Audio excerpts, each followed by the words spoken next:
मंदिर विष्णु भगवान मेरे को काम तो वैष्णव भाव मंदिर। एक्चुअली विष्णु भगवान का अलग अलग अवतार आपको सामने भी देखिए सर। एक्चुअली तो 5 ही अवतार है।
ಮೊದಲನೇದು ಫಸ್ಟ್ ಟೈಮ್ ಈ ಕಡೆ ಹೊರ ಹೋಗ್ತಾ ಇದೆ ಮೇಲ್ಭಾಗದಲ್ಲಿ ಹೊರ ಶಿಲ್ಪ, ಮೇಲ್ಭಾಗದಲ್ಲಿ ಕುಬೇರ, ಇಲ್ಲಿ ಇಂದ್ರ, ಶಿವ ಮತ್ತು ಪಾರ್ವತಿ, ವಿಷ್ಣು, ಬ್ರಹ್ಮ ಮತ್ತು ವರುಣ.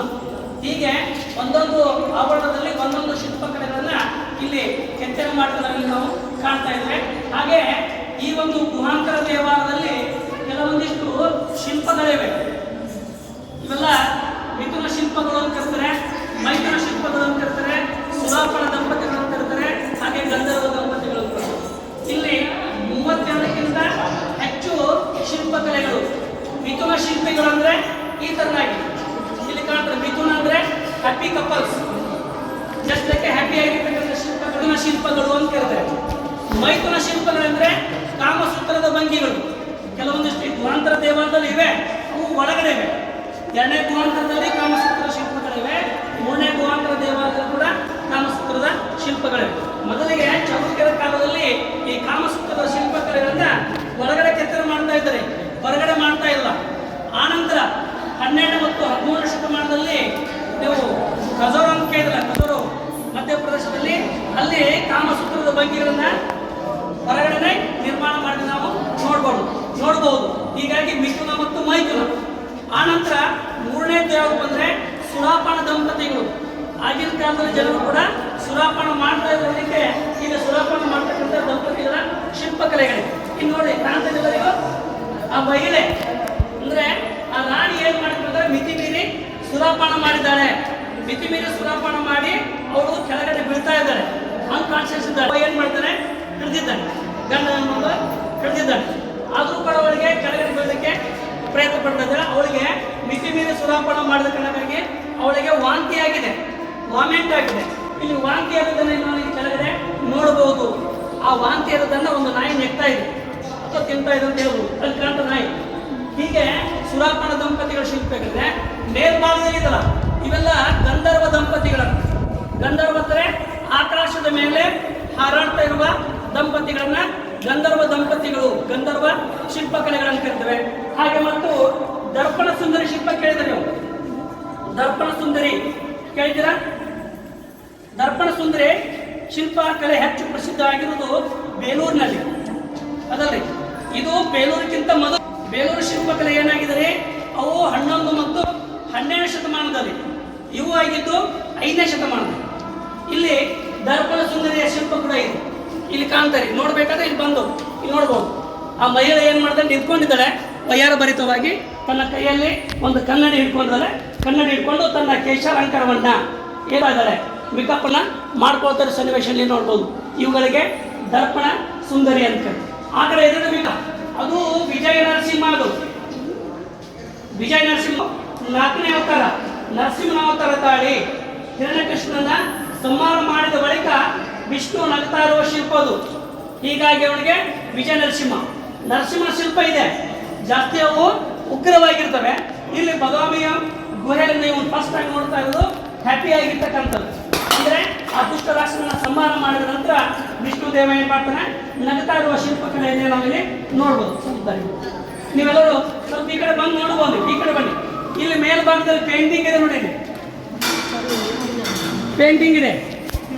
ಆ ಪೇಂಟಿಂಗನ್ನು ನೋಡ್ಬೇಕಾದ್ರೆ ಏನು ಮಾಡಬೇಕು ಅಂದರೆ, ನೀವು ಜಾಸ್ತಿ ನಿಮ್ಮ ಕಣ್ಣ ಮೇಲೆ ಬೆಳಕು ಬೀಳ್ತಲ್ರಿ, ಕಣ್ಣ ಮೇಲೆ ಬೆಳಕು ಬೀಳೋದನ್ನು ಈ ಥರ ಕಟ್ ಮಾಡ್ಕೊಳ್ಳಿ. ಸರ್ ನೋಡಕತ್ತಾರಲ್ಲ ಅದೇ ಥರನಾಗಿ ನೋಡಿ. ನೋಡಿದರೆ ಹೆಚ್ಚು ಸುಂದರವಾಗಿರ್ತಕ್ಕಂಥ ಪೇಂಟಿಂಗನ್ನು ನೀವು ನೋಡಬಹುದು. ಎಲ್ಲರೂ ಅಲ್ಲಿ ಕಾಣ್ತದೆ ಪೇಂಟಿಂಗು. ಆ ಪೇಂಟಿಂಗ್ದಲ್ಲಿ ಏನಿದೆಯಪ್ಪ ಅಂದರೆ, ರಾಣಿಯರು ನದಿಯಲ್ಲಿ ಸ್ನಾನ ಮಾಡ್ತಾ ಇರೋದಿದೆ. ನದಿ ಅಲೆಗಳಿದೆ ನೋಡಿ, ಕಾಣ್ತದ್ರಿ, ನದಿ ಅಲೆಗಳಿವೆ. ಅವಳು ಹೊರಳಲ್ಲಿ ಹಾಕಿರುವ ನೆಕ್ಲೆಸ್ ಇದೆ, ಕಾಣ್ತದೆ ನೆಕ್ಲೆಸ್ಸು. ಹಾಗೆ ಕಿವಿಯೋಲೆ, ರಿಂಗ್ಸ್ ಇದೆ, ಐಬ್ರೋಸ್ ಇದೆ ಮತ್ತು ಹೇರ್ ಸ್ಟೈಲ್ ಇದೆ, ಕೇಶಾಲಂಕಾರ ಇದೆ. ಇದು ಯಾವಾಗಿಂದ್ರ ಪೇಂಟಿಂಗ್ ಇದೆ? 1500 ವರ್ಷದ ಹಿಂದ್ಗಡೆ ಮಾಡಿರುವ ಪೇಂಟಿಂಗು ಇನ್ನೂ ಹಾಗೆ ಇದೆ. ಈ ಥರ ಪೇಂಟಿಂಗನ್ನು ನೀವು ಅಜಂತ ಮತ್ತು ಎಲ್ಲರದಲ್ಲಿ ಕೂಡ ನೀವು ನೋಡಬಹುದು. ಇವೆಲ್ಲ ಸುಂದರವಾಗಿರ್ತಕ್ಕಂಥ ಪೇಂಟಿಂಗ್. ಸರ್ ಈ ಕಡೆ ಬನ್ನಿ. ಇಲ್ಲಿ ವಿಷ್ಣು ವಾಹನ ಗೊತ್ತೈ, ಇವೆಲ್ಲ ಪೇಂಟಿಂಗ್ ಮಾಡಿದಾಗ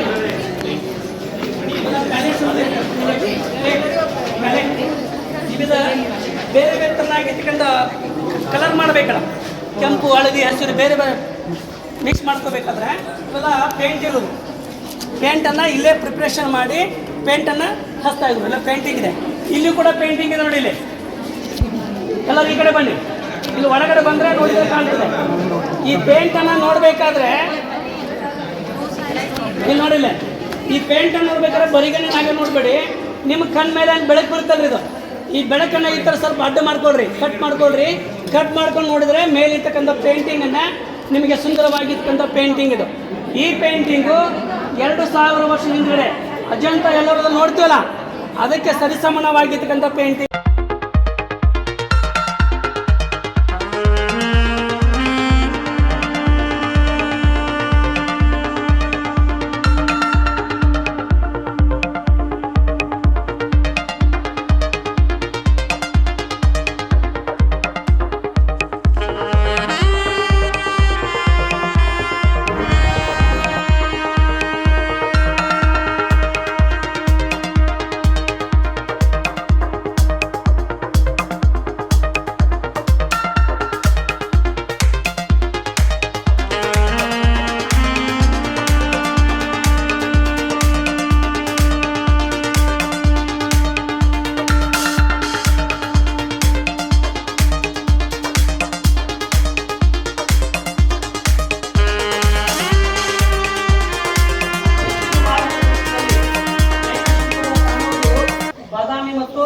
ಐಹೊಳೆಯಲ್ಲಿ ಮಾತ್ರ ಅದು ಎಷ್ಟು ಅನಂತರ ಈಗ ನಿರ್ಮಾಣ ಮಾಡಿದ್ದಾರೆ. ಹೀಗಾಗಿ ಬದಾಮಿ ಚಾಲುಕ್ಯರ ಕಾಲದಲ್ಲಿ ಜೈನ ಧರ್ಮ ಚಾಲುಕ್ಯರ ರಾಜಾಂತರ ಪಡೆದಿತ್ತು. ಹೀಗಾಗಿ ಇರತಕ್ಕಂಥ ಜೈನ ಶಿಲ್ಪಗಳನ್ನು ನೋಡಬಹುದು. ಈ ಜೈನ ಧರ್ಮದ ಬಗ್ಗೆ ಗೊತ್ತಿದೆ ನಿಮಗೆಲ್ಲರಿಗೂ. ಜೈನ ಧರ್ಮದಲ್ಲಿ 24 ಜನ ತೀರ್ಥಂಕರಿದ್ದಾರೆ. ಜೈನ ಧರ್ಮದಲ್ಲಿ ಯಾವುದು ಶ್ವೇತಾಂಬರ ಮತ್ತು ದಿಗಂಬರ 2 ಸಂಘಗಳಿದ್ದಾವೆ. ಇದು ಯಾವುದು? ಅದರಲ್ಲಿ ಜೈನ ಧರ್ಮದಲ್ಲಿ ದಿಗಂಬರ ಅದಲ್ರಿ. ಈ ಜೈನ ಧರ್ಮದ ಆ ಕಡೆ ಎದುರೇ ಕಾಣ್ತಾ ಇದ್ದಲ್ಲ, ಅದು ಜೈನ ಧರ್ಮದ 23ನೇ ತೀರ್ಥಂಕರು. ಅವರಿಗೆ ಪಾರ್ಶ್ವನಾಥ ಅಂತ ಕರೀತಾರೆ. ನಮಗೆ ಜೈನ ಧರ್ಮದಲ್ಲಿ ಪಾರ್ಶ್ವನಾಥ ಮತ್ತು ಗರ್ಭಿಣಿ ಒಳಗಿರ್ತಕ್ಕಂಥ ಮಹಾವೀರ 24ನೇ ತೀರ್ಥಂಕ. ಇವರಿಬ್ಬರಿಗೆ ಮಾತ್ರ, ಇವರಿಬ್ಬರ ಬಗ್ಗೆ ಬಹಳಷ್ಟು ಇತಿಹಾಸಗಳನ್ನು ತಿಳ್ಕೊಂಡಿದ್ದೇವೆ. ಆದ್ರೆ ಇದಕ್ಕಿಂತ ಪೂರ್ವದಲ್ಲಿ ಏನ ಜೈನದ ಯತಿಗಳಿದ್ದ ಬಗ್ಗೆ ಯಾವುದೋ ಇತಿಹಾಸದಲ್ಲಿ ಜಾಸ್ತಿ ಎವಿಡೆನ್ಸ್ ನಮಗೆ ಸಿಗೋದಿಲ್ಲ. ಆದಿನಾಥ, ಋಷಭನಾಥ ಅಂತ ಕರಿತೀವಿ ಅದರಲ್ಲಿ. ಈ ಎಲ್ಲಾ ಶಿಲ್ಪಗಳಲ್ಲಿ ಇದು ಬಹಳಷ್ಟು ವಿಶೇಷ ಮತ್ತು ವಿಶಿಷ್ಟವಾಗಿರ್ತಕ್ಕಂಥ ಶಿಲ್ಪಕಲೆ. ಇದಕ್ಕೆ ಏನ್ ಕರೀತಾರೆ? ಇದಕ್ಕೆ ಬಾಹುಬಲಿ ಅಂತ ಅಥವಾ ಗುಮಟೇಶ್ವರ ಅಂತ ಕರೀತಾರೆ. ನಮಗೆ ಈ ಬಾಹುಬಲಿಯ ಜೈನರ ಇತಿಹಾಸವನ್ನ ಆದಿಕವಿಯಾಗಿರ್ತಕ್ಕಂಥ ಪಂಪ ಬರೆದಿರುವ ಆದಿಪುರಾಣ ಅಂತ ಬರ್ತದೆ. ಈ ಆದಿಪುರಾಣದಲ್ಲಿ ಭರತ ಚಕ್ರವರ್ತಿ ಮತ್ತು ಬಾಹುಬಲಿ ಇವರ ಇಬ್ಬರದ ಒಂದು ಯುದ್ಧದ ಒಂದು ಘಟನೆಯನ್ನ ಅಲ್ಲಿ ವರ್ಣನೆ ಮಾಡಿದ್ರೆ ನಾವು ಕಾಣ್ತಾ ಇದ್ದೇವೆ. ಅದ್ರಿ ಪಂಪರು ಬರೆದಿರುವ ಆದಿಪುರಾಣದಲ್ಲಿ. ಯಾಕಂದ್ರೆ ಈ ಜೈನ ಧರ್ಮದ ಪ್ರಥಮವಾಗಿರ್ತಕ್ಕಂಥ ಆದಿನಾಥ ಅಂತ ಇರ್ತಲ್ಲ, ಈ ಆದಿನಾಥನಿಗೆ ಇಬ್ಬರು ಜನ ಏನಾಗಿದ್ರು, ಗಂಡು ಮಕ್ಕಳು ಇದ್ರು. ಒಬ್ಬ ಭರತ, ಇನ್ನೊಬ್ಬ ಆ ನಂತರ ಏನಾಗ್ತಂದ್ರೆ ಈ ಪ್ರಥಮವಾಗಿರ್ತಕ್ಕಂಥ ಈ ಆದಿನಾಥರು ಏನ್ ಮಾಡಿದ್ರು, ಈ ಜೈನ ಧರ್ಮವನ್ನ ಸ್ವೀಕಾರ ಮಾಡ್ತಾರೆ. ಜೈನ ಧರ್ಮ ಸ್ವೀಕಾರ ಮಾಡಿದಾಗ ಈ ಭರತನಿಗೆ ಮತ್ತು ಬಾಹುಬಲಿಗೆ ರಾಜ್ಯವನ್ನ ಭಾಗ ಮಾಡಿ ಕೊಟ್ಬಿಡ್ತಾರೆ. ನೀವಿಬ್ರು ಏನ್ ಮಾಡ್ರಿ, ರಾಜ್ಯಭಾರ ಮಾಡಿ ಅಂತ. ಆಗ ಭರತನಿಗೆ ಏನಾಗುತ್ತೆ ಅಂದ್ರೆ ಅವನೊಬ್ಬ ಅತ್ಯಂತ ಶೂರನಾಗಿರ್ತಾನೆ. ಅವನಿಗೆ ಒಂದು ದೈವಿ ಶಕ್ತಿ ಆಗಿರ್ತಕ್ಕಂಥ ಒಂದು ಚಕ್ರ ಲಭ್ಯವಾಗುತ್ತೆ. ಸುದರ್ಶನ ಚಕ್ರ ಅಂತಾರೆ, ಒಂದು ಚಕ್ರ ಲಭ್ಯವಾಗುತ್ತೆ. ಆ ಒಂದು ಚಕ್ರ ಸಹಾಯದ ಮುಖಾಂತರ ಇಡೀ ಭರತ ಖಂಡವನ್ನ ಏನ್ ಮಾಡ್ತಾನೆ, ಅವನು ಜಯಶಾಲಾಗಿ ಮಾಡ್ಬಿಡ್ತಾನೆ. ಇಡೀ ಭಾರತ ದೇಶವನ್ನ, ಇಡೀ ಭರತ ಖಂಡವನ್ನ ಜಯಿಸಿ ತನ್ನ ರಾಜಧಾನಿಗೆ, ತನ್ನ ಪುರಕ್ಕೆ ಆಗಮಿಸಿದಾಗ ಅವನ ಒಂದು ಚಕ್ರ ಇರ್ತದಲ್ಲ, ಅದು ಊರು ಹೊರಭಾಗದಲ್ಲಿ ನಿಂತ್ಕೊಂಡ್ ಬಿಡುತ್ತೆ. ಅದು ಒಳಗಡೆ ಬರೋದಿಲ್ಲ. ಯಾಕೆ ಬರಕ್ ಸಾಧ್ಯ ಇಲ್ಲ ಅಂತಂದ್ರೆ ಎಲ್ಲ ಜೈನ ಯತಿಗಳನ್ನ ಸೇರಿಸಿ ಕೇಳಿದಾಗ, ನೀನು ಎಲ್ಲರನ್ನೂ ಸೋಲಿಸಿದೀಯ, ಎಲ್ಲರನ್ನೂ ಗೆದ್ದಿದ್ದೀಯ, ನಿನ್ನ ಸಹೋದರನೇ ಎಲ್ಲ ಗೆದ್ದಿದ್ದೀಯ, ಆದ್ರೆ ಇನ್ನೊಬ್ಬ ಕೊನೆಯ ಸಹೋದರನಾಗಿರ್ತಕ್ಕಂಥ ಕಿರಿಯನಾಗಿರ್ತಕ್ಕಂಥ ಬಾಹುಬಲಿ ನಿನ್ನನ್ನ ರಾಜನಾಗಿ ಒಪ್ಕೊಳ್ಳಿಕ್ಕೆ ಸಾಧ್ಯತೆ ಇಲ್ಲ, ಅವನು ಒಳ್ಳೆ ಅಂತಾನ ಅಂದಾಗ ಅವ್ರಿಬ್ಬರು ನಡುವೆ ಏನಪ್ಪ ಅಂದ್ರೆ ಗಣಗೌರವಾಗಿರ್ತಕ್ಕಂಥ ಯುದ್ಧ ಆಗ್ಬೇಕಂತೇಳಿ ತಯಾರಾಗ್ತಾರೆ. ಹೀಗಾಗಿ ಯುದ್ಧದಲ್ಲಿ ಎರಡು ಯುದ್ಧಗಳು ಬರ್ತವೆ. ಒಂದು ಸಮೂಹ ಯುದ್ಧ, ಇನ್ನೊಂದು ದ್ವಂದ್ವ ಯುದ್ಧ ಅಂತೇಳಿ. ಸಮೂಹ ಯುದ್ಧ ಆದ್ರೆ ಎಲ್ಲರೂ ಏನಾಗ್ತದೆ, ರಕ್ತಪಾತಗಳು ಆಗ್ತದೆ. ಹೀಗಾಗಿ ಜೈನ ಯತಿಗಳು ಏನ್ ಮಾಡಿದ್ರು ಅಂದ್ರೆ, ನೀವಿಬ್ಬರೇ ಯುದ್ಧ ಮಾಡಬೇಕು. ಮೂರು ತರನಾಗಿರ್ತಕ್ಕಂಥ ಯುದ್ಧಗಳನ್ನ ಅವ್ರ ಮುಂದೆ ಇಟ್ಬಿಡ್ತಾರಂತೆ. ಒಂದು ಜಲ ಯುದ್ಧ, ಇನ್ನೊಂದು ದೃಷ್ಟಿ ಯುದ್ಧ, ಇನ್ನೊಂದು ಮಲ್ಲ ಯುದ್ಧ ಅಂತೇಳಿ. ಈ ಎಲ್ಲಾ ಯುದ್ಧಗಳಲ್ಲಿ ಯಾರು ಜಯಿಸ್ತಾರಲ್ಲ ಅವ್ರು ಏನ್ ಮಾಡಬಹುದು, ಈ ಭರತನಾಡವನ್ನ ನೀವು ಆಳ್ವಿಕೆ ಮಾಡಬಹುದು ಅಂತೇಳಿ ಅಲ್ಲಿ ಯುದ್ಧದ ಆಪ್ಷನ್ಸ್ ಇರ್ತಾರೆ. ಆಗ ಈ ಬಾಹುಬಲಿ ಏನ್ ಮಾಡ್ಕೊಂಡ್ರೆ, ಇಡೀ ಭರತ ಖಂಡವನ್ನ ಜಯಿಸಿ ಬಂದಿರ್ತಾನ ಭರತ ಚಕ್ರವರ್ತಿಯನ್ನ ಈ ಮೂರು ಯುದ್ಧದಲ್ಲಿ ಸೋಲಿಸ್ಬಿಡ್ತಾನೆ. ಒಂದನೇದು ಜಲ ಯುದ್ಧ ನಡೀತದೆ, ಆ ಯುದ್ಧದಲ್ಲಿ ಕೂಡ ಸೋಲ್ತಾನೆ. ಎರಡನೇದು ಮುಷ್ಟಿ ಅದು ದೃಷ್ಟಿ ಯುದ್ಧದಲ್ಲಿ ಸೋಲ್ತಾನೆ. ಮಲ್ಲ ಯುದ್ಧದಲ್ಲಿ ಏನ್ ಮಾಡ್ತಾನೆ, ಅವನನ್ನ ಸೋಲಿಸಿ ಅವನನ್ನ ಇಡೀ ದೇಹವನ್ನೇ ನೆಲಕ್ಕೆ ಅಪ್ಪಳಿಸಿ ಅವನನ್ನ ಸಂಹಾರ ಮಾಡ್ಬೇಕನ್ನುವಾಗ ಇವನಿಗೆ ಜ್ಞಾನೋದಯ ಆಗ್ತದಂತ. ನಾನು ಯುದ್ಧ ಮಾಡ್ತಾ ಇರೋದು ಯಾರ ಜೊತೆ ಅಂದ್ರೆ, ಇಡೀ ಭರತವನ್ನೇ ಖಂಡವನ್ನೇ ಜಯಶಾಲಿಯಾಗಿರ್ತಕ್ಕಂಥ ಭರತ ರಾಜ. ಅವ ಯಾರಪ್ಪ ಅಂದ್ರೆ ನನ್ನ ಸಹೋದರ. ನಾನು ಏನಾದ್ರೂ ಇವನ್ನ ಸಂಹಾರ ಮಾಡಿದಪ್ಪ ಅಂದ್ರೆ, ನಾನು ಯಾರನ್ನ ಸಂಹಾರ ಮಾಡಿ ರಾಜ್ಯಭಾರ ಮಾಡಬೇಕು, ನನ್ನ ಸಹೋದರನ ಕೊಂದು ನಾನು ರಾಜ್ಯ ಮಾಡ್ಬೇಕಲ್ಲ. ಹೀಗಾಗಿ ನಾನು ತಪ್ಪು ಮಾಡ್ತೇನೆ ಅಂತ ತಿಳ್ಕೊಂಡು ಅವನನ್ನ ಕ್ಷಮಾ ಮಾಡ್ತಾನೆ. ಕ್ಷಮಾ ಮಾಡಿದಾಗ ಅವನಿಗೆ ವೈರಾಗ್ಯ ಬಂದು ಏನ್ ಮಾಡ್ತಾನೆ, ಅವನು ಇಡೀ ರಾಜಭಾರವನ್ನೇ ಭರತನಿಗೆ ಕೊಟ್ಟು ಏನ್ ಮಾಡಿದ, ತಪಸ್ ಮಾಡಿದ. 12 ವರ್ಷಗಳ ಕಾಲ ಈ ತರ ವೈರಾಗ್ಯವನ್ನ ಜೀವನವನ್ನ ಸಾಗಿಸಿದ ಅಂತ ಹೇಳ್ತಾರೆ, ಯಾವುದೋ ಆದಿಪುರಾಣದಲ್ಲಿ. ಆನಂತರ ಇವರ ಒಂದು ನಾಮಸ್ಮರಣೆಯನ್ನು ಪ್ರತಿ ವರ್ಷ ಮಾಡಬೇಕನ್ಸರವಾಗಿನೇ ಶ್ರವಣ ಬೆಳಗೋದಲ್ಲಿ ಪ್ರತಿ 12 ವರ್ಷಕ್ಕೊಮ್ಮೆ ಏನ್ ಮಾಡ್ತಾರೆ, ಮಹಾಮಸ್ತಕಾಭಿಷೇಕವನ್ನ ಮಾಡ್ತಾರೆ. ಇದು ಧರ್ಮದ ಒಂದು ತ್ಯಾಗದ ಒಂದು ಐಶ್ವರ್ಯ, ಧರ್ಮದ ಒಂದು ತತ್ವ ಸಲುವಾಗಿ ಈ ಒಂದು ಜೈನ ಮುನಿಯ ಶಿಲ್ಪವನ್ನ ನಾವು ಇಲ್ಲಿ ನೋಡಬಹುದು. ಇವ ಮುನಿ ಅಲ್ಲ, ಇವೊಬ್ಬ ರಾಜ. ಹೀಗಾಗಿ ಇವನಿಗೆ ಬಾಹುಬಲಿಯನ್ನು ಕೂಡ ಕರೀತಾರೆ, ಗುಮಕೇಶ್ವರನ್ ಕೂಡ ಕರೀತಾರೆ. ಹೀಗಾಗಿ ಬಟ್ ಇವನ ಮುಖ ಇದಲ್ಲ, ಫೇಸ್ ಇದಲ್ಲ. ಈ ಫೇಸ್ ನಮಗೆ ಹೆಚ್ಚಿಗೆ ಜಾಸ್ತಿ ದೃಷ್ಟಿ ಕೊಟ್ಟು ನೋಡಿದಾಗ ಅದು ಬುದ್ಧನ ಮುಖ ತರ ಕಾಣ್ತದೆ, ಬುದ್ಧನ ಶಿಲ್ಪಕ ತರ ಕಾಣ್ತಾನೆ. ಇದರ ವಿಶೇಷತೆ ಏನಪ್ಪಾ ಅಂತಂದ್ರೆ, ನಮ್ಮ ದೇಶದ ವಾಸ್ತುಶಿಲ್ಪಕಲೆ ಇನ್ಫ್ಲುಯೆನ್ಸ್ ಆಗಿದ್ದು ಬೌದ್ಧ ಧರ್ಮದ ಮುಖಾಂತರ. ಹೀಗಾಗಿ ಬುದ್ಧನ ಒಂದು ಮುಖಚರ್ಯೆಯಲ್ಲಿ ನಾವು ಸ್ವಲ್ಪ ಡೀಟೇಲ್ಸ್ ಆಗಿ ನಾವು ನೋಡಬಹುದು. ಹೀಗಾಗಿ ಒಳಗಡೆ ಗರ್ಭಗುಡಿ ಒಳಗಡೆ 24ನೇ ತೀರ್ಥಂಕನಾಗಿರ್ತಕ್ಕಂಥ ಮಹಾವೀರ ಶಿಲ್ಪ ಇದೆ. ಹಾಗೆ ಅನೇಕ ಮಹಾವೀರ ಶಿಲ್ಪ ಕಲೆಗಳನ್ನ ನಾವಿಲ್ಲಿ ನೋಡಬಹುದು. ಎಲ್ಲರೂ ಇಲ್ಲೇ ಕೂತ್ಕೊಳ್ರಿ, ನಾನು ಮಾತ್ರ ಈ ಕಡೆ ಬನ್ನಿ, ಸ್ವಲ್ಪ ಫ್ರಂಟ್ಗೆ ಬನ್ನಿ, ಎಲ್ಲರೂ ಫ್ರಂಟ್ಗೆ ಬನ್ನಿ.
ಮತ್ತೊಂದು ಇಲ್ಲಿ ನಿಮಗೆ ತಿಳಿಸಿದ್ರಪ್ಪ ಅಂದ್ರೆ ಇಲ್ಲಿ ಸಿಮೆಂಟ್ ರೋಡ್ ಕಾಣ್ತದೆ, ಸಿಮೆಂಟ್ ರೋಡ್ ನಾವೆಲ್ಲ ಜನ ಹೋಗ್ಲಿಕ್ಕೆ ಮಾಡಿದ್ರು.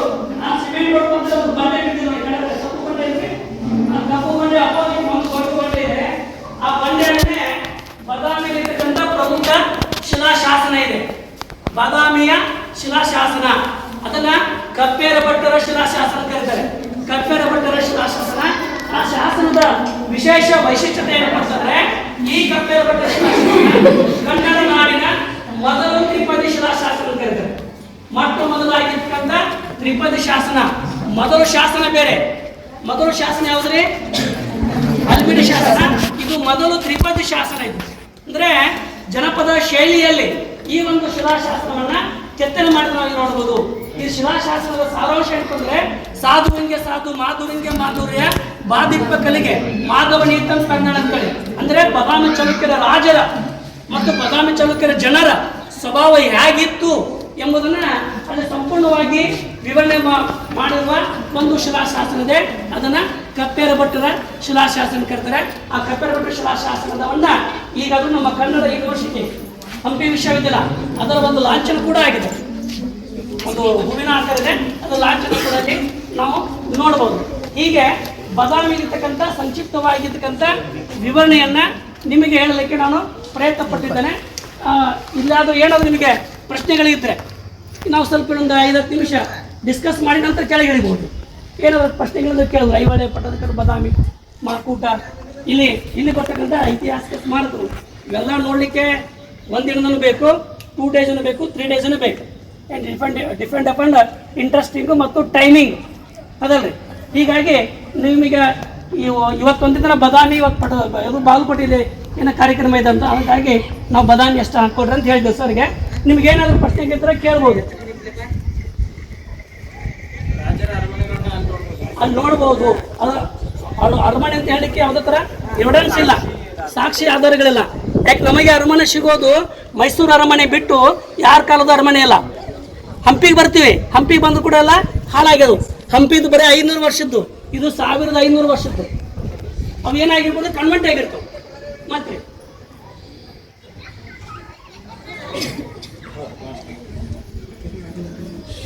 ನೋಡಿ, ಮತ್ತೇನೋ ಪ್ರಶ್ನೆಗಳೇ ಈ ಬಾದಾಮಿ ಬಗ್ಗೆ ಏನಾದ್ರು ನಿಮ್ಗಿದ್ರೆ ಕೇಳ್ರಿ. ಯಾಕಂದ್ರೆ ಟೈಮ್ ಆಗ್ತಾ ಇದೆ, 1 ಗಂಟೆ ಆಯ್ತು. ನಾವೀಗ ಬನಶಂಕರಿಗೆ ಹೋಗ್ತೀವಿ ಸರ್. ಬನಶಂಕರಿಗೆ ದರ್ಶನ ಮಾಡ್ಕೊಂಡು ಬನಶಂಕರಿಗೆ ಊಟ ಮಾಡಿ ಬಿಡಬೇಕಾದ್ರೆ 3 ಗಂಟೆ ಆಗುತ್ತೆ. ದರ್ಶನ ಮಾಡಿ ಊಟ ಮಾಡಿ ನೀವು ಬಿಡಬೇಕಾದ್ರೆ 3 ಗಂಟೆ ಆಗುತ್ತೆ. 3 ಗಂಟೆಗೆ ನೀವು ಬಾದಾಮಿ ಬಿಟ್ರಪ್ಪ ಅಂದ್ರೆ 1 ಗಂಟೆ ಮೇಲೆ ಬೇಕು. ಬಾಗಲಕೋಟೆ 4 ಗಂಟೆಗೆ ರೀಚ್ ಆದ್ರಪ್ಪ ಅಂದ್ರೆ ನೋಡ್ಲಿಕ್ಕೆ 1 ತಾಸನೇ ಬೇಕಲ್ಲ. 5 ಗಂಟೆಗೆ ಬಿಟ್ರೆ ರಾತ್ರಿ 9-10 ಗಂಟೆಗೆ ಹೋಗ್ತೀರಿ, ಆರಾಮ ಹೋಗ್ತೀರಿ. ಇಷ್ಟಿದೆ. ಮತ್ತೆ ನೋಡಿ, ಮತ್ತೇನಂದ್ರೆ ನೀವು ಕೇಳ್ಬೋದು, ಹೇಳಿದ್ನಲ್ಲ ಇದೆಲ್ಲ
ತಾಂಡವ